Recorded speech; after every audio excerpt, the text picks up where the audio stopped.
It all started with that vision and that idea to create a platform and to do something that's not been done before. I've always been one to always question different things, different narratives, different stuff that's in the mainstream.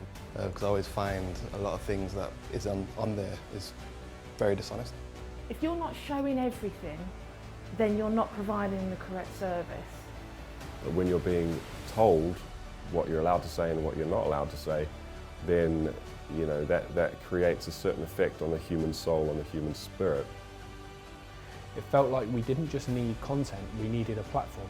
We needed a platform where content creators, where filmmakers could actually earn a living creating this content and try and create a rival to that mainstream machine. From spirituality to also current affairs and health and well, you name it, it's all welcome at the platform as long as it's open to alternative viewpoints. But you need to understand that our viewers, they're on their own journey, or else they wouldn't be here.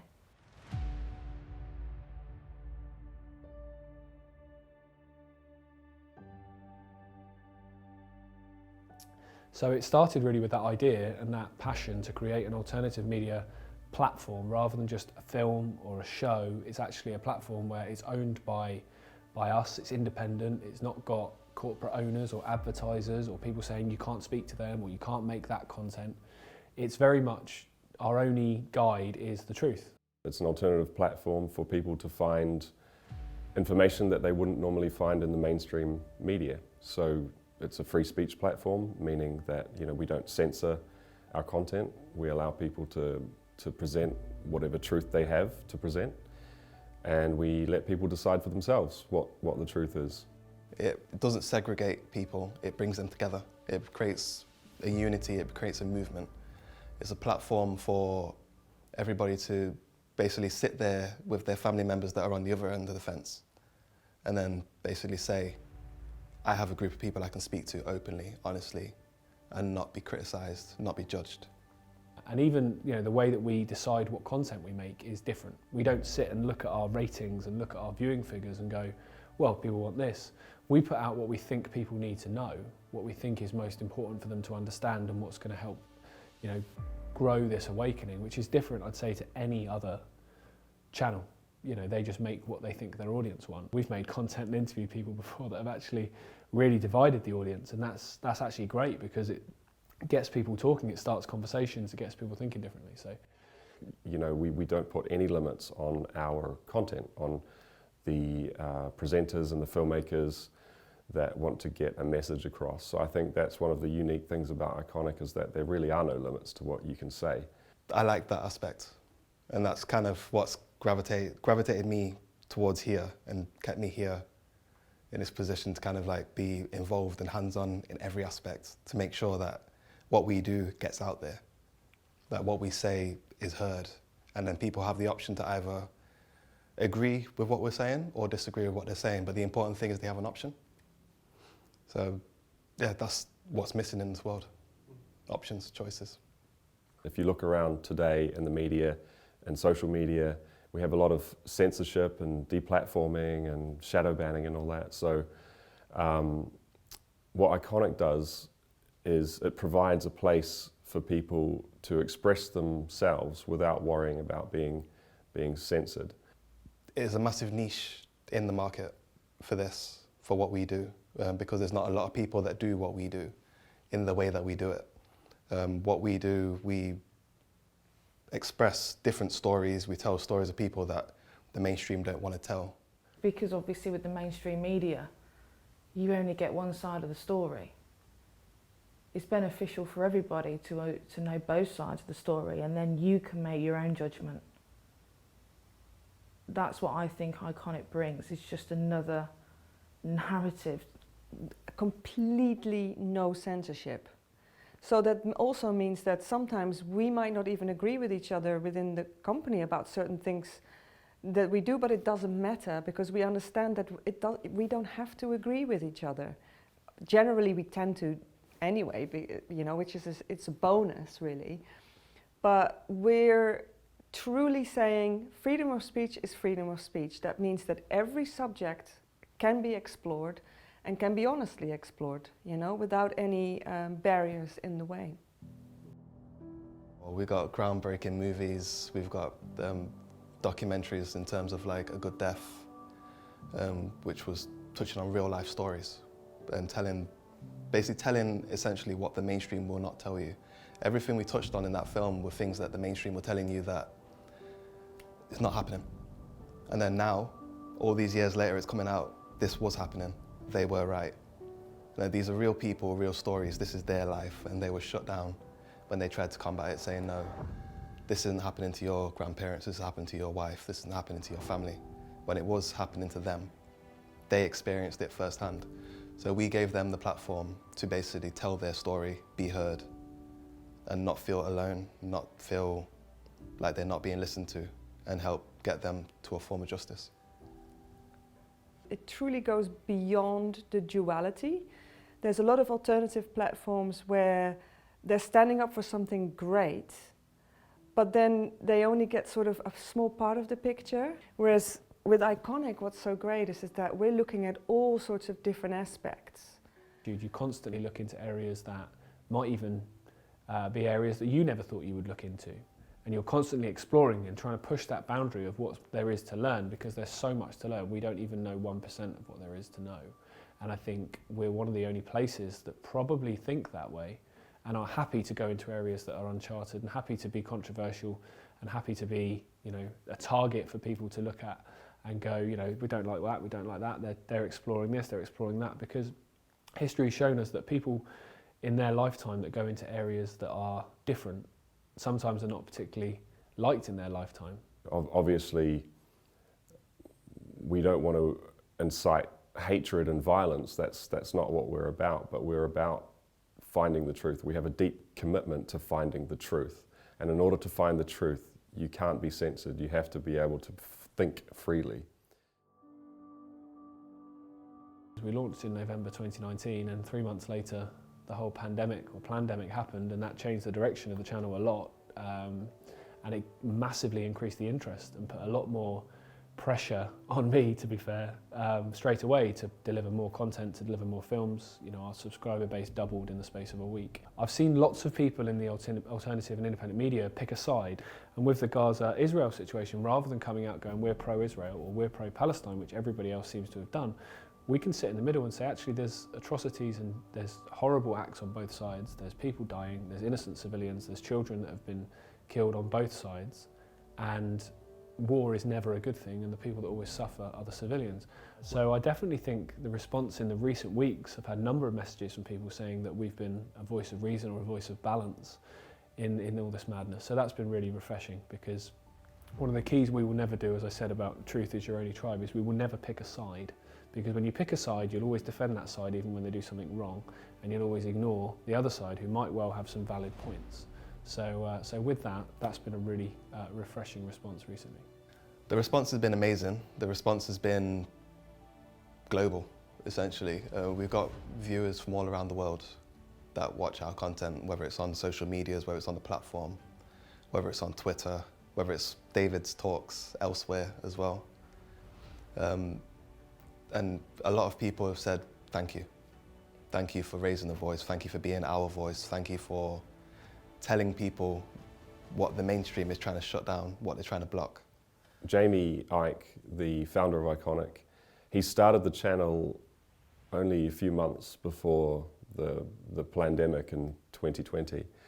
And it was the perfect timing, because, you know, people were looking around, they were trying to find information about, you know, what's going on, because everyone could see that the narrative was being strictly controlled in the mainstream.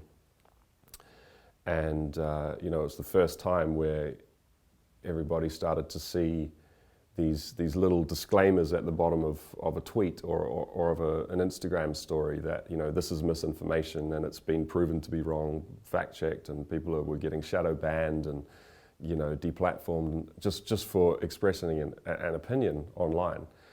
Every time people are telling their stories, they're getting taken down, they're getting deleted, they're getting deplatformed. They're being told, that's not true, you're spreading misinformation, you're doing this, you're doing that. And yeah, where are they? Who are these people to be saying that to the people that are actually experiencing it firsthand?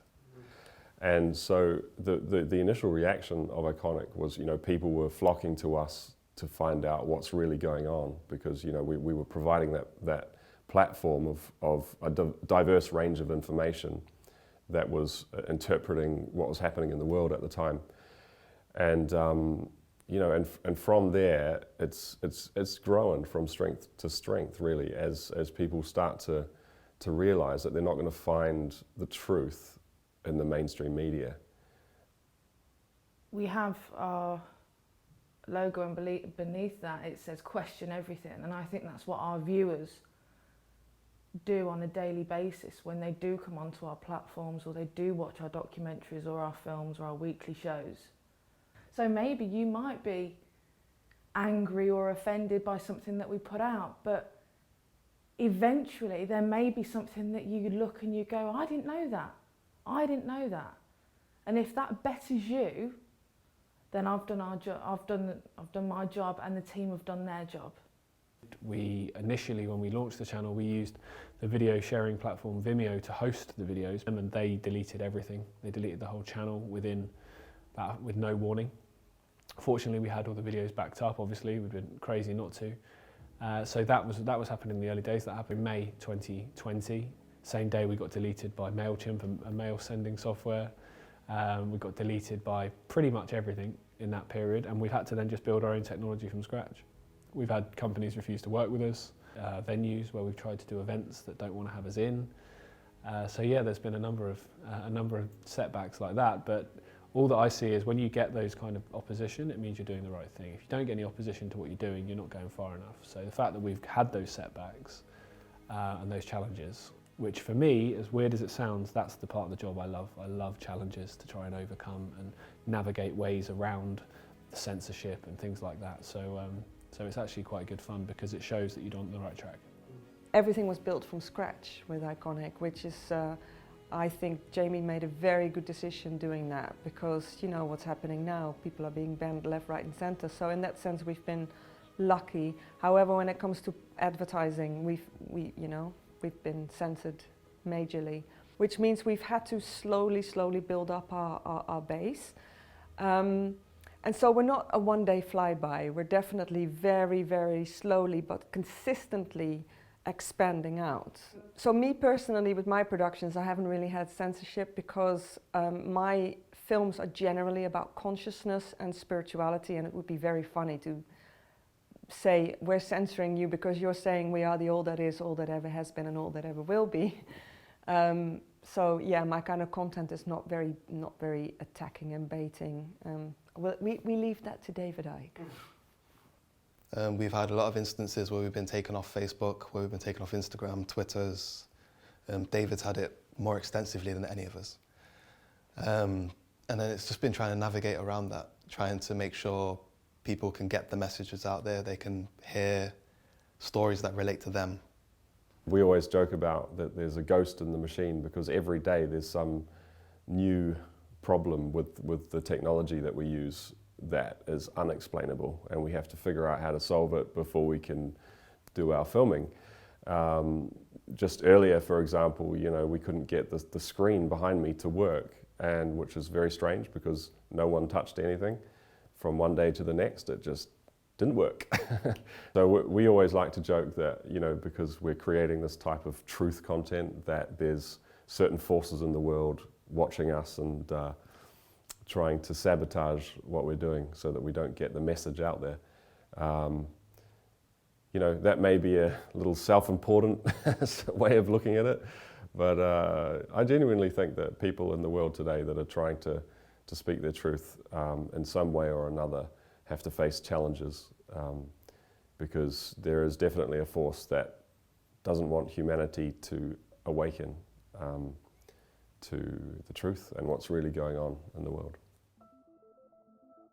But what I really want to go into next, so we're going to make some content on this in the next 6 months, is the issues that we face, looking deeper into why they are what they are. So a big one which we've had talked about in recent years is the indoctrination of children with this kind of ideology of gender confusion, which is really becoming an area of concern for so many parents, so many people. I want to know why they're doing that, because I don't think it's just as simple as drugs, selling kids, these puberty blockers and things like that. There has to be a deeper and more sinister motive behind it, and I want to know what that is. Same with all the examples of satanic rings and abuse and things like that that go on. Again, there has to be a deep reason that that goes on and has gone on and goes on everywhere.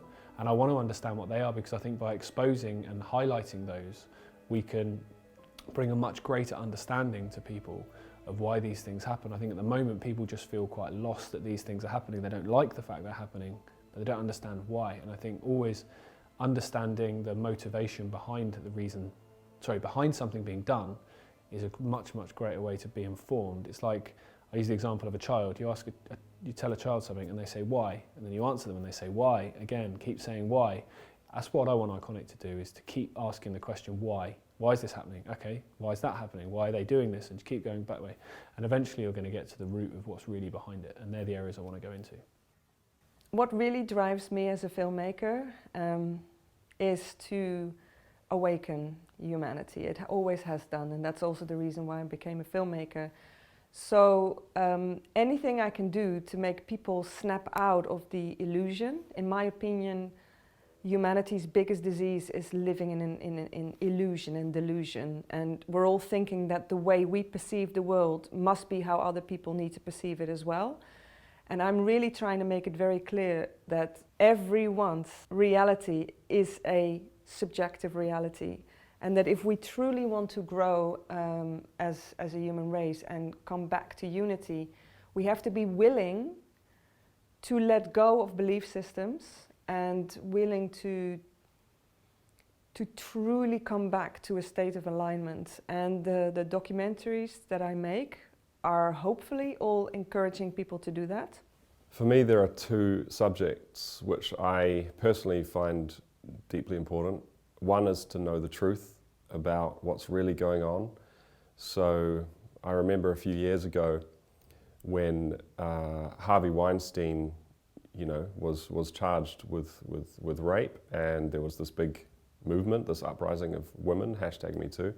And I remember thinking to myself, this is great, but it's not the final destination. There's other things about society, about the world, that needs to be uncovered. And then shortly after that, I think it was maybe a year after that, the Epstein case appeared, and he was arrested, and I felt that was getting close. So for me, one of the most important subjects is, what the elites are getting up to with, these satanic networks, this human trafficking, and I think that whole subject is deeply important, because we need to know what's really going on behind the scenes, what these powerful people are getting up to. We need to know, because they are making decisions for the rest of us, They are like self-imposed rulers of humanity. So none of us wants to know that our leaders are getting up to the most disgusting, horrible activities that you can think of, The subjects I want to address on Ickonic, homelessness. Homelessness has been a massive problem. So they've been telling people during lockdowns, don't spend time with your family, don't go here, don't go there. But there's people been there, like on the streets and things, with nowhere to go, no family to go to, no house to go to, no shelter. There's been locked out there, nowhere to go because everywhere's been locked off. And they've been forgotten about. Even to this day, with the whole thing that's been going off recently about if you've got a tent, it's a choice. Like, no, they want shelter. They want somewhere they can be warm. They want to live, essentially. They're not helping with that. They're just putting more roadblocks in the way for them. I'd love to do more on mental health, because I believe that it all goes hand in hand. If your heart's not happy, your mind's not happy, your body's not happy. You start with your mind and the rest will come. So I'd love to do more with mental health, but really, really dig into it. Why? Why are kids, young kids, and my age group and even younger, we were climbing trees. We weren't suicidal at that age. So that's what I would like. I would like to bring more focus to that, because I think it's not right, and we need to.